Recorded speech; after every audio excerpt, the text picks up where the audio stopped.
Marami ka na rin ba na-search sa Google Play Store mo at napupuno na ito? Ngayon, paano ba natin tanggalin or i-clear history ang mga sinesearch natin sa Google Play Store?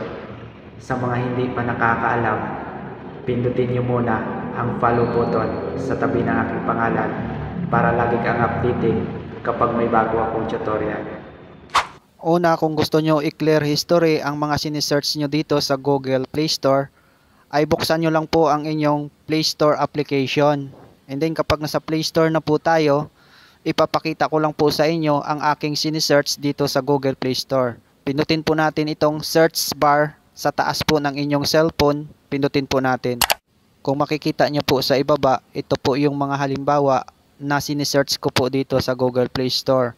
Meron po diyang GCash, Messenger at Facebook. So para tanggalin yan or i-clear history, pindutin po natin itong arrow na makikita po sa left side ng inyong cellphone at bumalik po tayo sa Play Store. And then kapag nasa Play Store na po kayo, may makikita po kayo dyan na profile picture nyo sa upper right side po ng inyong cellphone. Pindutin nyo lang po yan. At kapag napindot nyo na po ang inyong profile picture, ay mapupunta na po tayo dito sa ating Google account. Dito po sa inyong Google account, hanapin nyo lang po dyan ang settings. Kapag nahanap nyo na po, pindutin nyo lang po ito. At dito naman po sa settings ng inyong Google Play Store, hanapin nyo lang po dyan ang general. At pagkatapos ay pindutin nyo lang po itong arrow na makikita po sa right side. And then sa ibaba po ng general, pindutin lang po natin itong account and device preference. Pindutin po natin.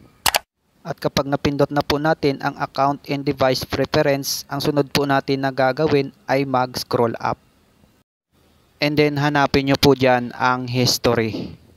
At pindutin nyo po itong clear device search history. At pagkatapos ay pindutin po natin itong clear history. At sa ibaba may lalabas dyan search history cleared. So sa ganung paraan po, ang mga sinesearch natin dito sa Google Play Store ay matatanggal po or ma-clear history. Para mapatunayan na natanggal na or na-clear history na ang mga sinesearch natin dito sa Google Play Store, ay balik tayo sa Play Store. At kapag nasa Play Store na tayo, pindutin lang po natin ang search bar.